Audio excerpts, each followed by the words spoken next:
With sorrow. She is passionate about promoting human connection as a key ingredient to overcoming trials and turning pain into a positive mechanism to facilitate healing in ourselves and others. Emily holds a bachelor's degree and is, we're repeating myself here, sorry.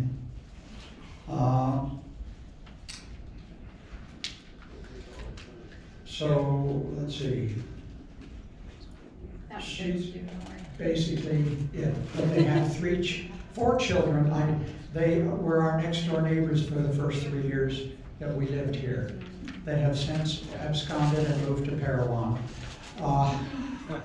But they're wonderful people, very sweet. And her husband and I trade recipes on our Instapot and also do cooking that way. So at this time, it's my great pleasure to introduce Emily Adams. Thank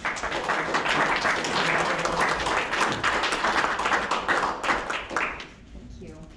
You have until a quarter after. Okay. Or thereabouts. Thank you. All right, I'm just gonna pull this up. You can move this down to where you can be heard. You know it needs to be miniature. There we go.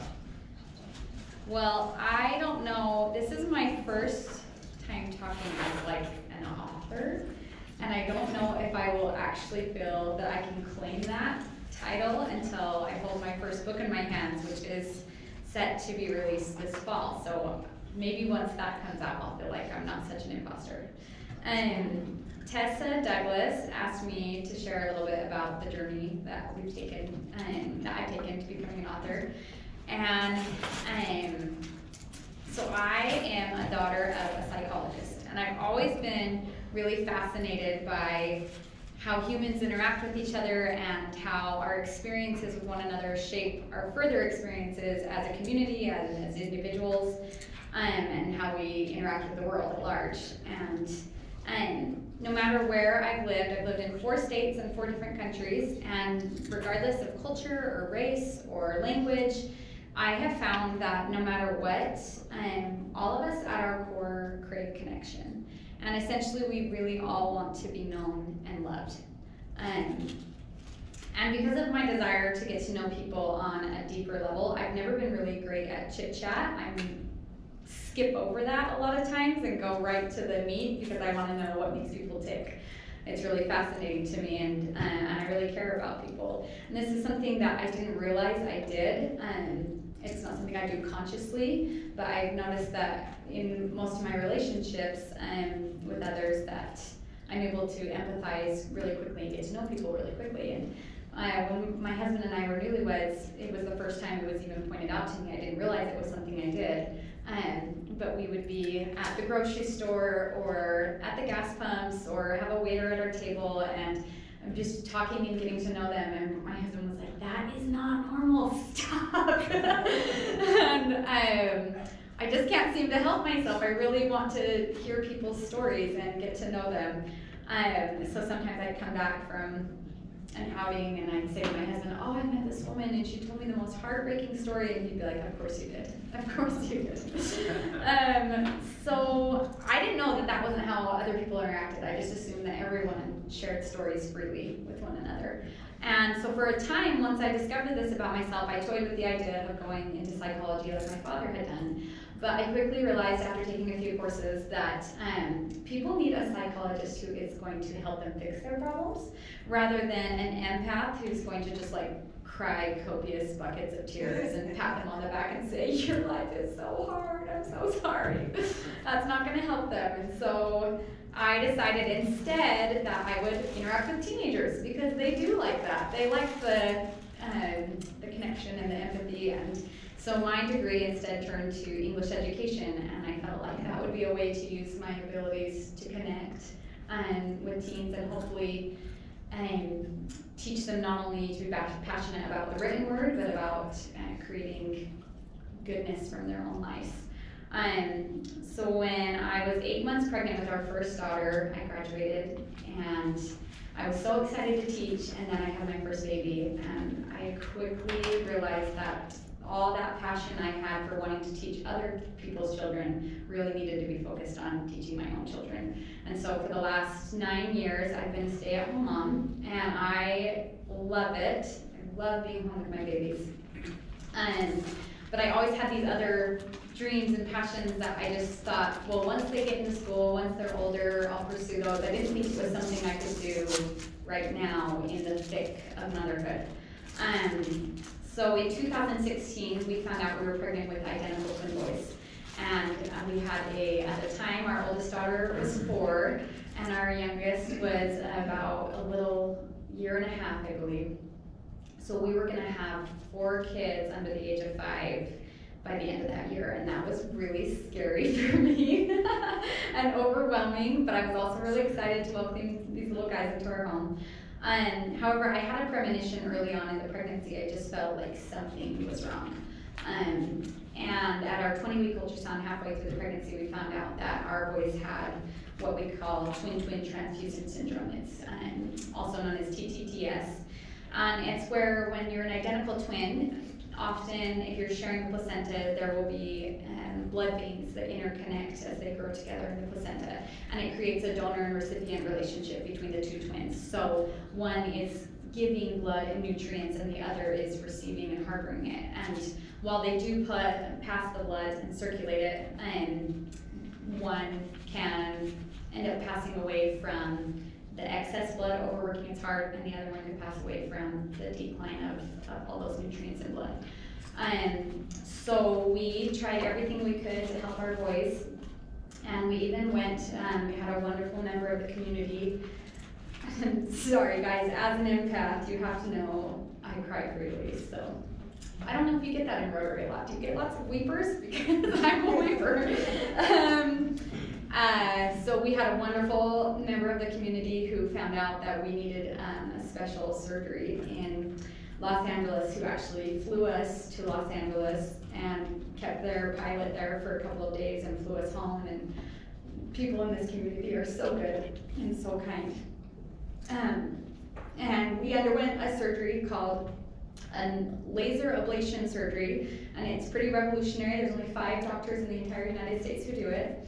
And they went in and essentially laser blasted and severed the connections of those blood veins between our twins. Because up until that point, if one twin passed away, the other surviving twin would continue to pump blood and either be brain damaged or also die from the loss of the other twin. So doing the surgery allowed the boys to separate and to be independent of one another. So if one of them passed, the other wouldn't also. And they wouldn't have brain damage as well. So over the next several weeks, the boys survived the initial surgery, and we had to balance this tightrope walk of, do we take them, we have one twin that was doing really well and one twin that was really suffering, and do we take them early and make the one that's doing well potentially have brain damage or spina bifida or blindness or cerebral palsy, all these problems with taking them early just to save our little one who's struggling? Or do we keep them in there as long as possible? And it was a really difficult decision. And at 32 weeks, we finally went in for an emergency C-section to take our boys, and we were so excited that we were going to get them out and be able to help them. And the morning we went in for our C-section, we found out that our son Aiden's heart had stopped beating. So the loss of our son was a hinge point moment in our lives. And it changed everything. I'm sorry. And I felt like I'd been a very compassionate person before that, but this loss opened my eyes to a completely different way to relate to people. I learned that when another person had a loss in their family, that it wasn't just sad, it was devastating. And I learned how painful people's well-intended comments could be, like the expression, at least one of your sons survived, at least he wasn't a couple of years old, at least you can still have more kids. And I learned that even if you're a person of faith and you believe that you'll be reunited with your family after this life, that you still have to allow yourself to grieve, and that is essential to healing. And I learned that for myself, in order to process everything we've been through, that I had to write. So as a child and as a teenager, I used to pour my heart out in writing in my journals. And as we transitioned into young adulthood and young married life, I transitioned into blogging as my form of journaling. And my husband can attest that if ever I was feeling stressed, he'd be like, just go blog, just go blog. Because blogging and writing for me just activated that creative part of my brain and brought me so much joy. So I thought, maybe once my kids get in school, maybe I could tinker with writing and see if I could make something from it.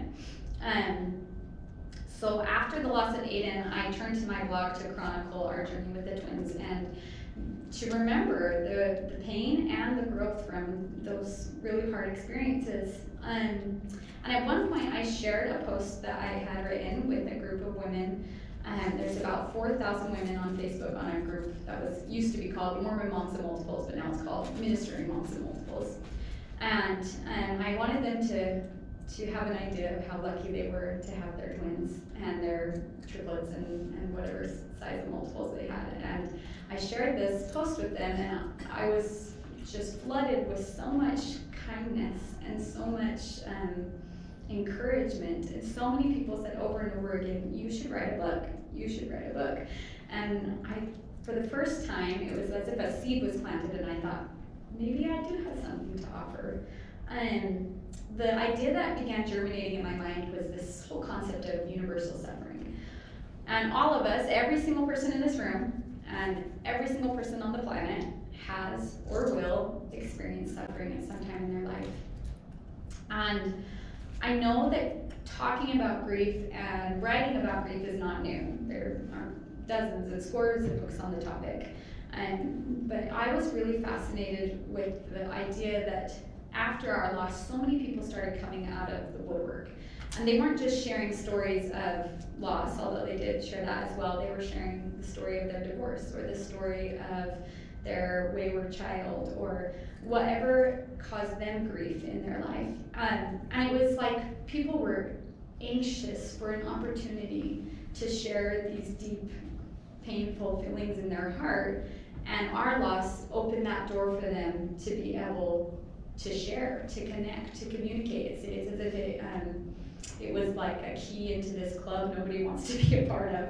And suddenly people felt free to share things that I'd never heard or maybe I had been deaf to before. And I just thought, at first, it felt really heavy. It felt like, why are people sharing all these really awful, hard things they've been through when we're in the middle of dealing with our own heartache? And then I gradually began to see it as such a gift and what a special thing that if something good can come from such a terrible loss, I was grateful that it would create an opportunity for us to get to know people on a deeper level. So a little after a year after our son Aiden passed away, my husband Burke took our children one night and he just gave me time to sit and time to write and reflect. And I sat down at the computer and I imagined in my head a bird's eye view of our neighborhood. And I just went through house by house and I wrote down the names of the women I knew and a couple words of the trials that they had been through. So for example, I said, Riley, chronic illness. Donna, infertility and cancer. Arlene, the drowning of her husband and son. Linda, sexual and physical abuse. And starting in January of 2018, I decided that I was going to reach out to these women and really rather presumptuously ask them if they would share the most heartbreaking things they had been through with me and how they had gotten through them. And all of these women, I ended up interviewing 50 women within a 5-mile radius of one another. And I was so surprised that of everyone that I reached out to, only 2 women declined. And the rest were not only willing, but they were anxious to share. And at first I thought, okay, I'm just researching and interviewing and writing for myself. This is for me and my healing journey. But pretty soon I realized that there was so much power in these stories. And I thought, okay, well maybe I'll compile all these and just share them with the women who were part of the project. At first I thought I'd write a chapter on each woman, but as I got going, I realized that these interviews were becoming 2, 3, 4, 5 hour long interviews. And you could write an entire novel on each woman. And so I realized, okay, a chapter on each is not gonna work, but maybe we'll do by topic. So all the women with infertility in one, all the divorcees in another, all those with depression in another. But I realized that our lives are not confined to just one tragic topic. Like a lot of times, for example, someone who struggled with infertility, their biggest struggle may not have actually been their infertility, it was the adoption process later down the road, or it was what it did to their marriage. And there's so many multifaceted stages of suffering and what we endure, and so I didn't feel like it was fair to just pigeonhole someone into one topic. So as I started ruminating on these thoughts, I just felt way out of my league, so out of depth, and I thought, there is no way that I have the skills or the insight necessary to do these stories justice. And I was really full of self-doubt. And at that point, my best cheerleader, my husband, he signed me up for a writer's conference. I was so grateful to him. He took time off of work so he could come and be with our babies, so I could go for a few days up to Salt Lake and start gaining the skills that I lacked. I have never felt like such an imposter when I walked into that writing conference. And I just thought, I've never published anything. I don't even have a manuscript. What am I doing here? I don't belong. But from the moment it started, I could not stop grinning. And I just thought, I have found my people. And I loved it. It was such an amazing few days. I felt like a desert traveler who's been so parched, and I was just drinking in and just wanting more and more of the things that they could teach me. And as I was there, I had a moment of bravery where I shared with a panel of experts a piece of my writing, and I'd never shared my writing with anyone before. And an official reader, she took a copy of a post that I had written about Aiden and our loss with him, and she began reading to the room my words, and words that I had never intended to share. And I held my breath as these professionals listened and read their own copies, and I just thought, oh, what are they gonna say? How are they gonna critique this? And as I looked around the room, I noticed one after another, people were wiping their eyes, and every single person in that room began crying. The head of the panel was an agent from a major publishing house. And she turned to me and she just looked me in the eye and she said, "You are a writer." And that was another huge hinge point in my life.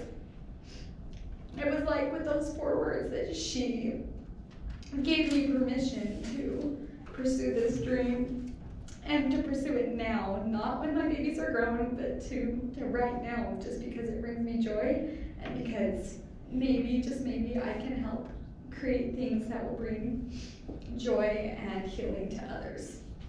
So in the coming months, I joined a writer's group, and I learned how to write a nonfiction book proposal, and I sent out query letters and pitched my book idea to an agent. I entered my first writing contest and I won. And I was so excited, and all these little baby steps helped me to gain confidence that I was on the right track. So in May, I got a full manuscript request from 2 different publishers, and I chose one and signed a contract with them. And so now, 2.5 years after starting this project, my book, which is called Is There No Other Way? Exploring Growth Through Grief, will hopefully be out in November, and I'm really excited about it. So in some ways, I still feel like a complete novice, but it's wonderful to look back and see the ways that I have grown and the way our family has grown from what was the most devastating thing that's ever happened in our life. I'm sorry. And instead, take that, what could have been a really defeating experience, and turn it into something good. So when Tessa asked me to share, I went online to research what Rotary Club is all about. I wasn't familiar with your club. I knew that Stu was a part of it, but I wasn't familiar with the organization. And I found that your motto was service above self, and that was so profound to me, especially in regards to what I learned about the women of our community. All of these women were such warriors, and you would never know it walking into a room looking at them, the things that they had experienced. But time and time again, I was astounded by their ability to take really awful experiences and utilize that pain as a tool and turn it into something good. So for example, Lacey had lost 2 babies prematurely here at the Cedar City Hospital, and she felt that there wasn't much support. So instead of just feeling sad about it, she went out and was trained and formed SHARE, which is a group for bereaved mothers, and they send representatives to the hospital now here in Cedar if there's ever a loss, so that the mothers don't feel so alone and can instantly have a support group. There's women like Linda, who was abused as a child, and now she is a CASA advocate, a court-appointed special advocate for children, and she's been doing that for 15 years. There's Callie, who had an eating disorder, and once she overcame it, she began conducting body love workshops and retreats. And then there's more subtle ways, like Tracy, whose father was killed in a car accident. She realized that most people really begin to accept their grief, and it becomes real to them at the 2-week mark. And so she waits. She doesn't go to see them after a tragedy. She waits until after the funeral and gives it a few weeks, and then she comes when everyone else has gone back to their regular life. And just little simple ways that people have taken the things that they have learned from their heartaches and used it to better the world around them. So for me, one of my favorite quotes is, "You were given this mountain so you could show others it can be moved." And I want you to think for just a second about your own life. And I know every single one of us in here has something that has dropped us to our knees. And I want you to think about how you could help someone, not in spite of that challenge, but because of that challenge. Because the more we turn outward and the more we find purpose in our pain, the more we can really fulfill this Rotary motto, which is service above self. And I would encourage all of us that if we can try to take the bitter seeds that we've been given in our lives and choose to plant flowers instead of weeds, then our whole community will be beautified. I feel like I should say amen, but I don't know what you say. What do you say? Thank you.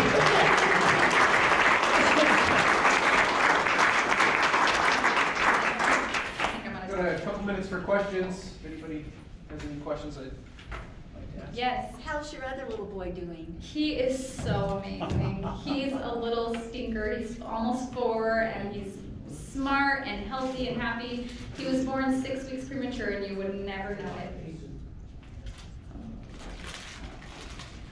Yes. Are you gonna do an audiobook? I am going to do an audiobook version. I'm just, see, and this is what I mean by a novice. I don't know what I'm doing yet, so I'll like go away and Google things like, how do I make an audiobook? And I was just doing that just last week. So yeah, that's in the works. Okay. Thank you. Thanks again.